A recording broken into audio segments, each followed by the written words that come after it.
Olá, amigos.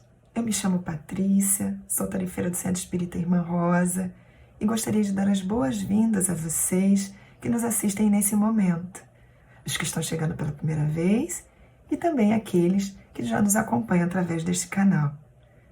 Que Jesus ilumine a todos e nos auxilie na perfeita compreensão dos ensinamentos contidos na exposição de hoje e que eles possam nos trazer esclarecimento, conforto e muita paz aos nossos lares e às nossas vidas. O tema do mês de outubro é Revista Espírita 1858, Um Tesouro Incalculável. E hoje, dentro desse tema, a Miriam Nascimento, que também é tarefeira da casa, vai falar para nós sobre a formação dos mundos. Mas antes de passar a palavra a Miriam, nós faremos a leitura da página e a prece inicial.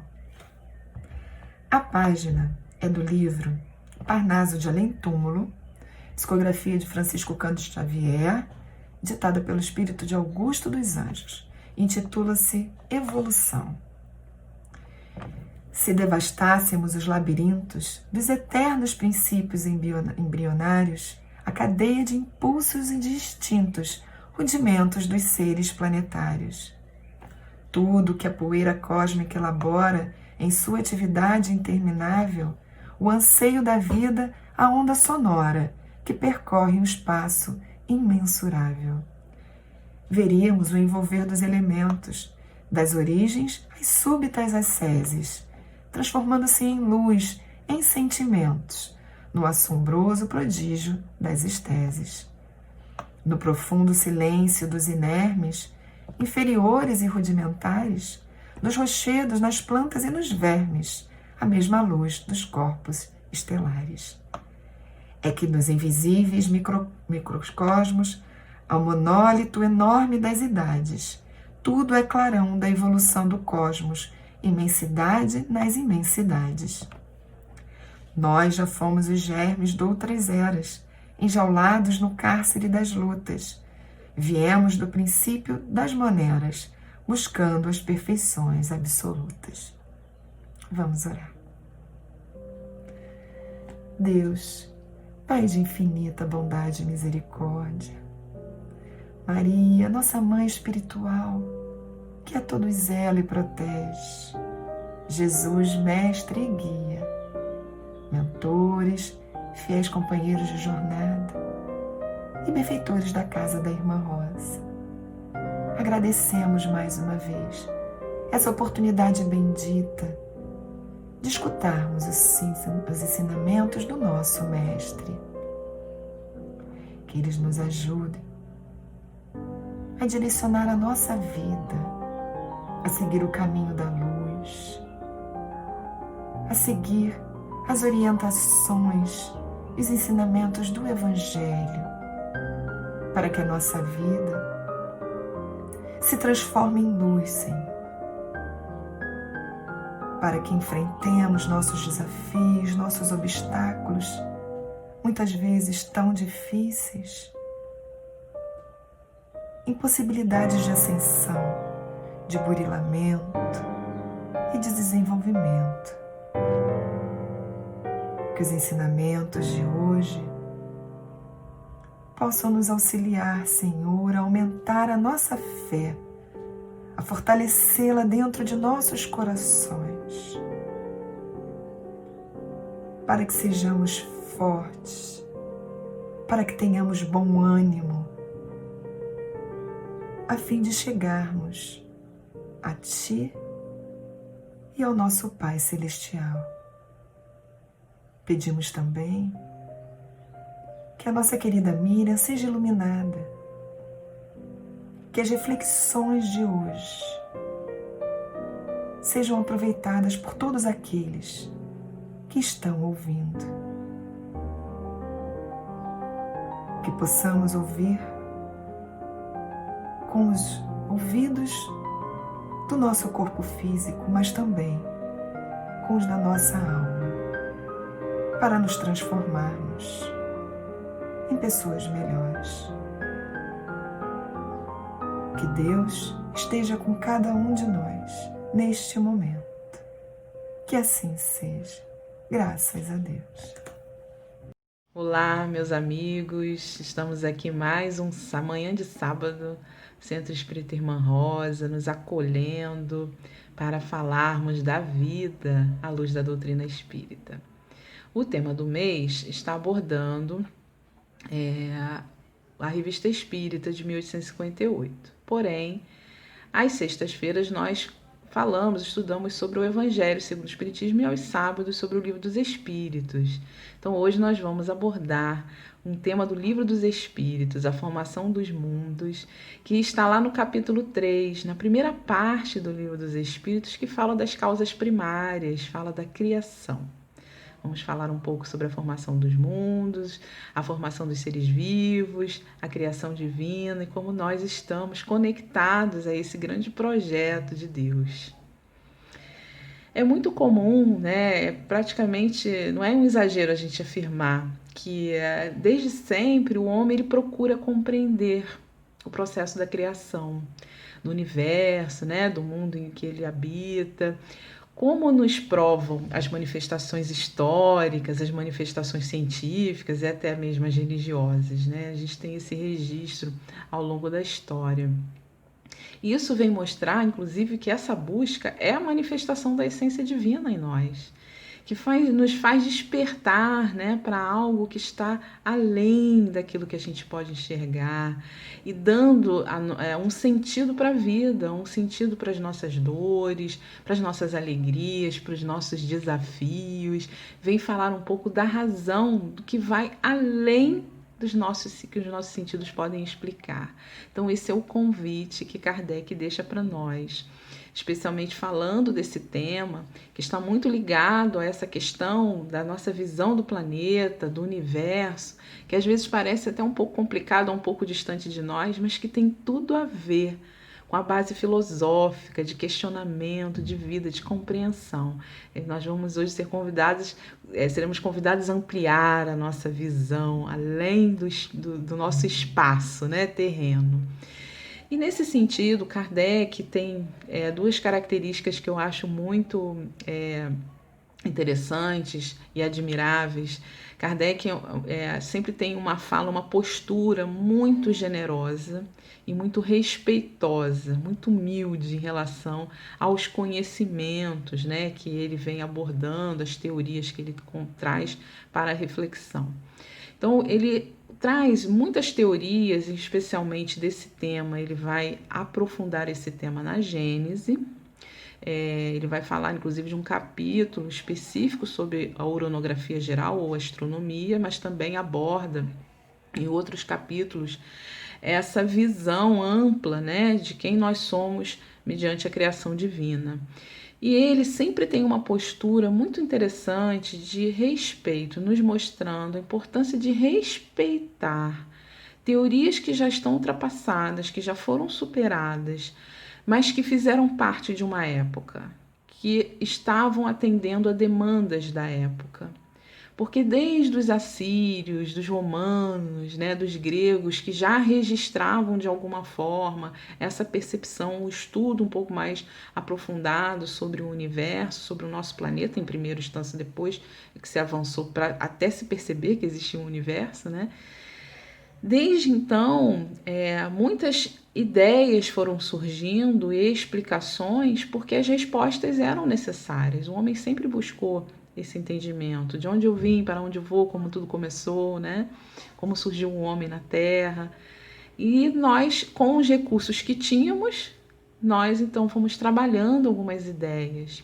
E muitas dessas ideias, por falta de conhecimento científico, por falta de recursos científicos que nos levassem a um aprofundamento, acabavam se resumindo em alegorias, quer dizer, em falas, em histórias, para, de alguma forma, associarmos a ideia base. Então, Kardec diz que, de alguma forma, existe uma verdade nessas histórias alegóricas, especialmente a que nós vamos encontrar nos registros bíblicos, mas que elas tinham ali uma condição especial de contexto e que hoje já temos condição de aprofundar, né? De observar muito além do que observamos naquela época. Vamos imaginar uma pandemia. Estamos na pandemia, né? Ainda. E aí, se nós estivéssemos isolados socialmente, sem nenhum tipo de comunicação, como a internet, a televisão, só observando aquilo que está na nossa janela, aquilo que está ao nosso redor, conversando somente com as pessoas que estão próximas a nós, será que essa percepção do mundo, do que está acontecendo no mundo, seria a mesma do que a que temos ligando a televisão, nos comunicando com as pessoas, observando os noticiários? Será que é a mesma? Claro que não. Está reduzida, uma está limitada ao campo, né, de visão, a forma como nós temos condição de observar. E a outra está muito mais além, nós recebemos outras informações. Então, a cada momento da humanidade se tinha um alcance, né? Uma forma de enxergar e de acessar. Os grupos, as informações eram reduzidas a grupos muito específicos. E hoje está aí a comunicação e informação, né? Para praticamente qualquer um que tiver acesso à internet, enfim, a qualquer canal de comunicação. Bom, pensando nisso, nós trazemos uma figura que foi muito importante, uma mulher que foi muito importante, que viveu mais ou menos entre 355 e 400 anos depois de Cristo, e que ela, como filósofa, matemática e astrônoma, ela trouxe muitas teorias, muitos estudos aprofundados, mas principalmente muitos questionamentos. A pergunta era muito importante, porque não bastava ter a resposta, era preciso fazer a pergunta, né? Não adianta ter só o resultado, é preciso que se pergunte para que a resposta faça sentido, que a gente busque sempre uma resposta que tenha mais sintonia, que tenha mais sentido para nós. E essa pessoa foi a Hipátia. A Hipátia foi uma mulher que viveu de uma forma muito diferente da sua época, porque naquela época a mulher já não tinha essa visibilidade, né? Ela tinha um respaldo da família, o pai também era um filósofo, também era matemático, conhecido, então ela desde cedo já estava nesse ambiente, e ela pôde trazer inúmeras contribuições que até hoje a jornada científica, todo o grupo científico ainda se usufrui, né, de teorias que ela desenvolveu como base, alavancando a visão da geometria e de tantos outros cálculos, porque os cálculos eram basicamente a única fonte que eles tinham para desenvolver as teorias. Hoje nós usamos os cálculos, nós podemos calcular a velocidade dos anéis de Saturno, mas não temos ainda um elemento, apesar dos satélites, preciso, como, por exemplo, a gente tem no nosso carro, para poder saber a velocidade que a gente está no nosso carro. Mas naquela época era basicamente cálculos e observação. Até que alguns instrumentos foram criados, ela inclusive criou alguns instrumentos também. Mas o que é interessante dela, né? Que ela, além do legado que ela deixou, apesar de muitos dos seus registros terem sido destruídos através de perseguições, porque essas pessoas que deixaram esses legados foram perseguidas, né? Pelas teorias que defendiam, porque elas batiam de frente com a teoria da época, que é a teoria do geocentrismo, a Terra como centro do universo. A Terra, tudo orbitava em torno da Terra, né? Tudo estava ali naquela órbita da Terra, e essa teoria, então, durante muito tempo, ela foi representada, né? Foi defendida, e ela, então, começou vieram outras hipóteses, né? Outras formas de se pensar diferentes, e uma dessas formas era o heliocentrismo. Então, a Terra, na verdade, existe um sistema solar e a Terra não é o centro do universo. Existia ali uma ideia inicial de que um ponto próximo ao Sol, próximo ao Sol era a referência, e que a Terra e outros planetas orbitavam em torno dele, né? A Hipátia vai trazer movimento de translação, vai trazer essa volta, né, da Terra de forma elíptica e não só um círculo. Então ela vem trazendo ali, por quê? A partir da observação das estações, da mudança das estações e de outras questões que aparentemente eram designadas as forças divinas da época, né? Eram designadas as forças de natureza que eram incompreensíveis, e que simplesmente se transformavam em superstições. E que a partir desses estudos começaram então a mostrar que existem leis que regem o universo. E ela deixa uma mensagem muito interessante, né? Ela diz que compreendendo as coisas, compreender as coisas que estão ao nosso redor, que nos rodeiam, é melhor preparação para compreender aquilo que está além. Então, é preciso observar o que está acontecendo aqui ao nosso redor. Se nós somos na correria, né, do dia a dia, das coisas da nossa vida, a gente não observa o que está acontecendo comigo. Em todos os aspectos, tanto no campo físico, no campo moral, o que eu faço que gera consequências? Eu não observo esse campo, dificilmente eu vou ter condições de observar as causas, o que está além daquilo. Qual é o planejamento divino para a nossa vida?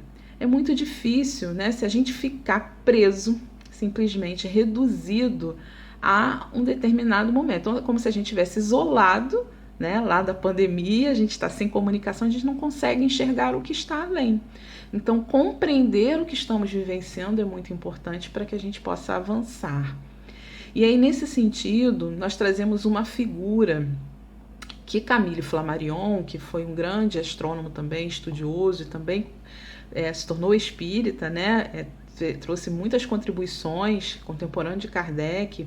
Nesse campo, ele já estudava e já escrevia livros sobre pluralidade dos mundos habitados, e já trazia muito desse tema, até muito antes de ser espírita. E ele, então, traz uma figura, uma ilustração de um autor desconhecido, que é essa cúpula, essa abóbada celeste. Existia essa ideia, especialmente baseada em concordância com a narrativa bíblica, de uma terra plana, coberta por uma cúpula, e essa cúpula era uma abóbada celeste, né? Imagina uma laranja ali, como a gente está vendo na figura, e existiam estrelas fixas, o firmamento, né? Esse céu que estava ali fixo. Às vezes chovia porque poderia haver uma rachadura nessa cúpula, e existiam lá as águas superiores, as águas inferiores, que são ali os lagos, os oceanos, a chuva, e a nossa vida estava ali. Acabou a linha do horizonte, nós poderíamos cair, né? Era sempre uma dúvida, vivíamos muito em cima do medo. O medo, nós normalmente temos medo do desconhecido, né? Então realmente era muito difícil compreender naquela época a visão era dentro de uma cúpula. E aí Camille Flammarion traz justamente essa imagem mostrando o seguinte: esse homem que se projeta, se permite compreender também o que vai além dessa cúpula. Ele olha e ele enxerga um universo, ele enxerga algo além. Eu acho essa imagem maravilhosa, assim, para a vida da gente, né? Porque ela mostra que muitas vezes estamos enterrados nos nossos problemas, enterrados nas nossas questões, vivenciando coisas de forma repetitiva, mas não conseguimos transcender, a gente não consegue sair, enxergar de longe a questão para poder tomar decisões, né, de forma serena, de forma paciente. E isso é importante, a gente poder olhar o que está por trás, né? Então essa imagem é uma imagem que traduz muito esse sentimento, inclusive, que a doutrina espírita nos traz, de liberdade de pensamento, de podermos pensar sobre aquilo que nós estamos buscando e não simplesmente aceitar aquilo que chega até nós. Então, nesse instante, ficam essas perguntas: de onde viemos, para onde vamos? E aí muitas teorias surgiram. Então, quando nós pegamos lá uma dica de Hipátia, que ela diz assim, né? Reserve o seu direito a pensar.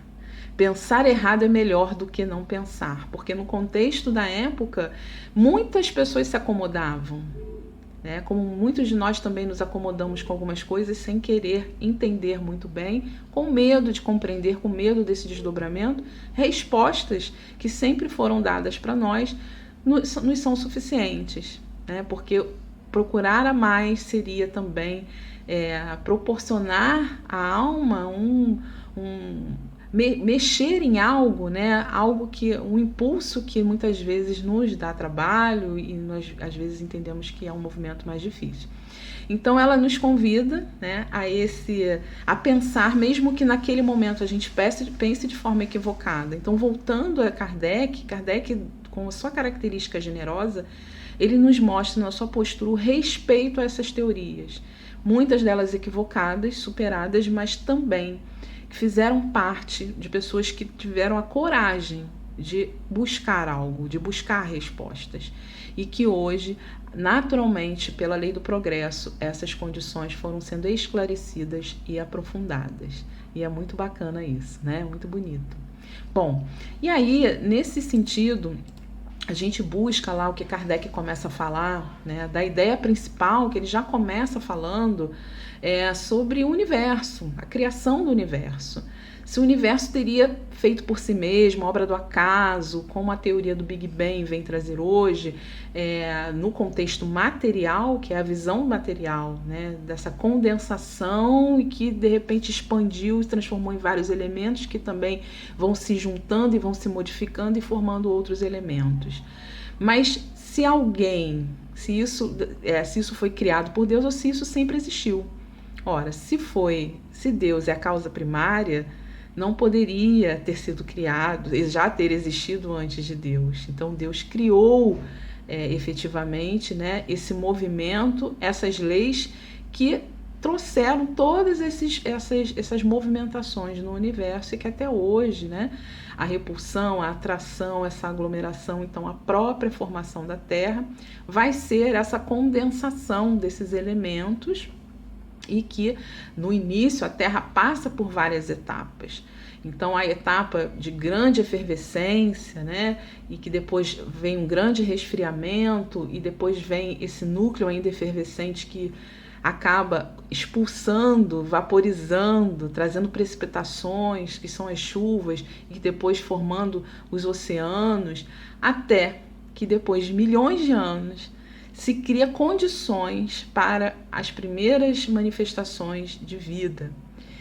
E aí Kardec vai fazendo essas perguntas, aprofundando, né, sobre essa questão de como essa evolução, como tudo isso foi acontecendo passo a passo, mostrando que a vida é assim, que tudo tem o seu tempo, né, que tudo tem um mecanismo, que tudo tem um porquê, que as coisas funcionam de forma integrada, que a nossa vida, todos os acontecimentos, tudo que está sendo proposto para nós de vivência terrena como espíritos imortais, não é obra do acaso. Existem naturalmente questões que nós ainda não compreendemos, mas que nós teremos a possibilidade de compreender. Porque, lembrando lá de Pátia, né, a gente compreender o que está ao nosso redor, se permitir observar, ao invés de responsabilizar o outro, tentar olhar para nós e dizer: qual é a minha parcela nisso? Onde é que foi que eu tomei uma decisão que me trouxe consequências que hoje eu estou sofrendo? Onde é que eu plantei coisas boas e eu colhi coisas boas, né? Para que a gente possa então enxergar além. O olhar coletivo que tanto necessitamos na nossa sociedade hoje depende muito do nosso olhar, da nossa percepção de amor, de auto-amor, para que a gente possa também aprender a amar o outro. Essa é a mensagem de Jesus, né? Amar ao próximo como a si mesmo. Bom, então Kardec vai trazer nessas perguntas essas questões da formação, a formação da própria Terra, né? Desses passos em que a Terra passa até que se chegue o momento da vida, e os espíritos vão explicando que esse germe da vida sempre esteve ali, latente, esperando o momento oportuno para poder se desenvolver, né? Então está ali em algum momento, de forma latente, adormecida, e de acordo com as condições vão surgindo e então vai ali se desenvolver a vida na água, para depois a transição da água para a terra, vários elementos que vão se renovando, vem a destruição, vem os cataclismos e vão renovando, e essa renovação vai trazendo cada vez mais condições melhores, até que a Terra hoje é considerada entre 4,5 e 5 bilhões de anos, né?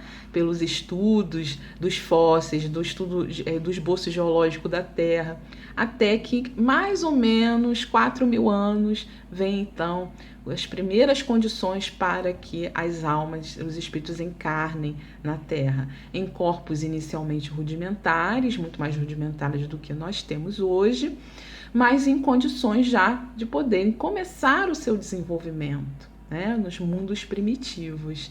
Kardec vai falar também um pouquinho dessas categorias, a gente vai falar daqui a pouquinho. Bom, então nessa condição de evolução, quando nós pegamos a gênese bíblica, né, a história da criação em 6 dias, em cada dia um movimento de análise, né, de como o poder de Deus. E esse poder de Deus, Kardec vai dizer que em momento nenhum a criação ter sido feita da Terra, né, todos esses bilhões de anos, não desmerece o poder de Deus. A sensação que às vezes nós temos é de que para que seja um Deus poderoso é preciso que seja algo miraculoso, impactante.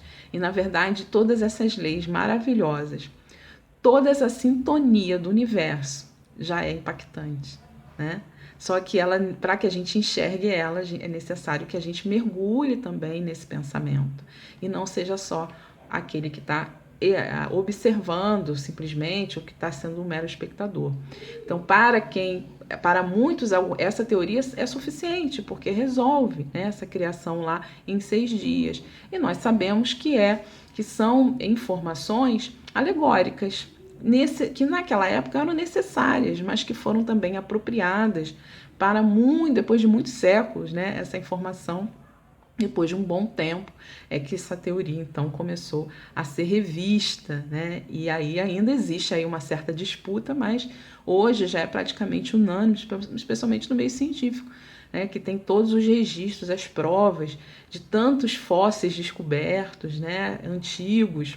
No próprio Brasil a gente tem um fóssil conhecido, e que já data de 12 a 15 mil anos. Então, os 4.000 anos é uma referência que os espíritos trazem para o início dessa vida humana, mas que, na verdade, é o resumo, né? Como se fosse ali um momento que personifica as primeiras idades do mundo. Então, tem ali a raça adâmica, o Adão, como uma figura única, como se Deus tivesse criado primeiro o homem, depois a mulher. Mas, na verdade, Kardec faz essa pergunta, né? E os espíritos dizem que não foi o único homem, e que existe ali, na verdade, uma ideia dessa, possivelmente depois de um grande cataclisma, uma grande renovação.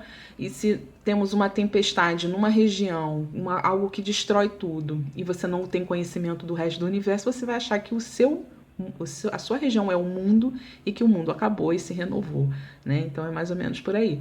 Quando ele chega e traz para nós essa informação dessa figura do Adão, né, que é essa personificação do ser, a gente entende que a criação divina é incessante, né? Deus está criando o tempo todo e que é muito generosa. Então também espíritos de outros mundos migram para cá para ajudar nesse processo de crescimento, né? E já começa então também esses primeiros espíritos que aqui habitam nessa primeira encarnação, muitos na primeira encarnação, para poder começar a sua jornada, né, espiritual. Bom, quando Kardec vai falar, né, que a questão da Bíblia, do equívoco, né, se é um erro, concluir que é um erro, os espíritos vão dizer que não, que a conclusão é que os homens que se equivocam quando a interpretam. Então é muito importante a gente também entender e respeitar essa interpretação. Aqueles que desejam, né, aprofundar, vão aprofundar e tentar compreender de uma outra forma e também chegar às suas conclusões. Quando a gente vai lá nos dados da Terra, essa questão de todo o processo que se desenvolveu, né? Muito antes, a gente tem Aristóteles, Copérnico, Galileu, Kepler, Newton, trazendo teorias que vão transformando os pensamentos através dessa observação, e hoje é a base para muita coisa, né?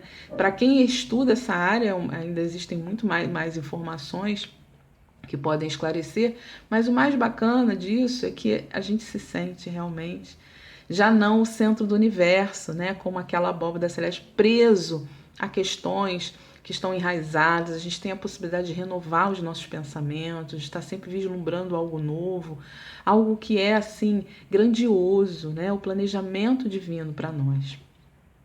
Quando nós adentramos em todas essas personalidades, esses espíritos que trouxeram esse avanço histórico para nós, é muito bacana porque nós compreendemos que a providência divina também atua nisso, né? A lei do progresso. O homem utilizando a sua inteligência para ajudar no progresso. A criação do mundo, né? A criação, a formação dos mundos, os espíritos perguntam como é que isso se dá, né? E eles até se utilizam da própria fase que está lá na alegoria do conto bíblico, que vai dizer, né? Deus falou, faça-se a luz, pela vontade divina. E nós, como co-criadores, também podemos movimentar muitas coisas através da nossa vontade, né? Já estudamos sobre isso com Leon Denis, essa potência da alma que nos faz mover, andar, criar. Então é um grande exemplo, partindo dessa grande formação. Deus nos inspirando, né, no poder da criação.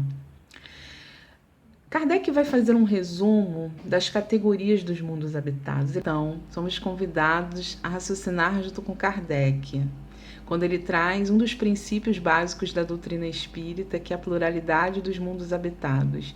Será que realmente tudo aquilo foi construído com aquele pensamento lá da abóbada celeste, daquela cúpula que reduziu o mundo todo na Terra? Será que tudo foi construído simplesmente por Deus para nos agradar?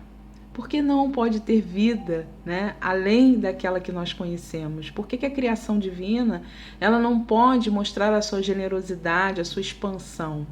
Por que o amor de Deus caberia somente no nosso planeta? Então hoje nós já conseguimos enxergar isso, né? Mas para aquela época ainda era mais difícil. Apesar de que muitas vezes nós ainda vivenciamos, esquecemos até que somos espíritos imortais.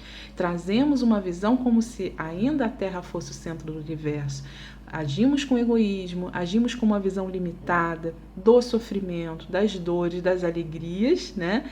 Porque vai nos limitar, nos mostrar, nos aprisionar. A doutrina espírita, com o seu intuito libertador, vem justamente nos cutucar, nos mostrar, olha, existe algo além, vamos olhar além, né? Então essa visão da criação infinita, gente, Deus está criando o tempo todo. Nesse momento Deus está criando. E essa visão do mundo, do universo, que a ciência hoje nos traz, inclusive da própria galáxia, não temos uma galáxia, temos milhares de galáxias. Somos um pontinho no universo, um pontinho especial, mas um pontinho. Isso quer dizer o quê? Que somos menores? Não. Somos inferiores? Não. Somos mais um dentre tantos outros que Deus criou. E que essa expansão, essa criação, ela é tão grande, tão maravilhosa, que é praticamente um prejuízo para nós pensarmos que o mundo está perdido, que o mundo não tem mais jeito, que a humanidade está perdida. Porque um projeto grandioso desse não pode se reduzir a uma destruição como essa. Aliás, Kardec faz essa pergunta sobre a destruição, né? Se esses mundos poderão um dia acabar. E os espíritos dizem que, como qualquer elemento do universo, eles podem realmente serem finalizados dentro das leis que regem o universo, mas que a nossa prioridade hoje de mudança, de transformação, de renovação é moral. Então, até que a Terra fisicamente se acabe, né, vai demorar muito. É claro que nós temos uma parcela de responsabilidade, porque quando nós maltratamos a natureza, não cuidamos do meio ambiente, intoxicamos o nosso planeta, tomamos atitudes, e a gente não está dizendo a nível governamental ou a nível mundial, Nós estamos falando a nível pessoal, de consumo consciente, do uso, da forma como nós... Só basta olhar para o nosso lixo, né? O que a gente está consumindo, o que a gente está desperdiçando. Um planeta com tanta riqueza, com tanto alimento e tantas pessoas ainda passando fome. Então, pensar nessas questões faz parte de nós como seres co-criadores. Então, Kardec, quando traz a ideia da pluralidade dos mundos habitados, é mais do que matar a curiosidade, se existe vida em outros planetas, se existe extraterrestre, né? É muito mais do que isso, é mostrar essa grandiosidade, para a gente ficar, assim, ter a certeza de que os nossos problemas, se a gente está correndo ali em volta, em círculos, é porque a gente não está conseguindo enxergar essa grandiosidade que existe, né? E que ela progride. Que tudo progride. Então os mundos começam lá nos mundos primitivos, esses mundos que vão esse mundo que vai ainda com uma acolher espíritos na sua fase inicial, de forma bem rudimentar, ainda muito com instinto, muito mais o sentido, o princípio da inteligência ainda sendo desenvolvido. Depois o mundo de provas e expiações, onde nós temos ali uma capacidade maior de livre-arbítrio, começando a fazer escolhas e observando as consequências dessas escolhas, né? E é interessante porque ele faz uma divisão só para a gente se basear, mas a gente não pula de categoria por categoria assim, imediato, né? Fechou aqui o mundo primitivo, agora vamos para o mundo de provas e expiações. Tem uma linha tênue ali e vários mundos nessas mesmas condições, em vários estágios. A própria Terra já passou e está passando por esses estágios. Então não é de um dia para o outro que a gente vira o mundo de regeneração, são estágios, né, de conquistas morais. E aí o mundo de provas e expiações, onde o mal prevalece sobre o bem, porque o mal é a ausência do bem.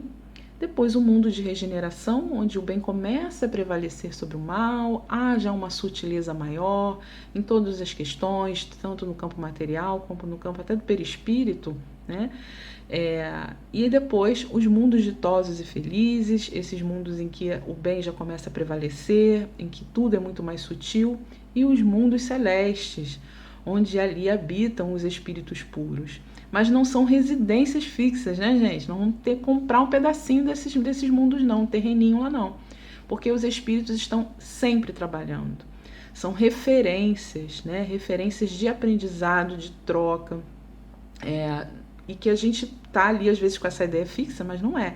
Estamos cada vez mais, na medida que progredimos, cada vez mais isso é sutil, né? Isso vai se transformando em algo que a gente ainda não consegue compreender, vivenciar, porque a gente ainda está muito preso nessa rotina material.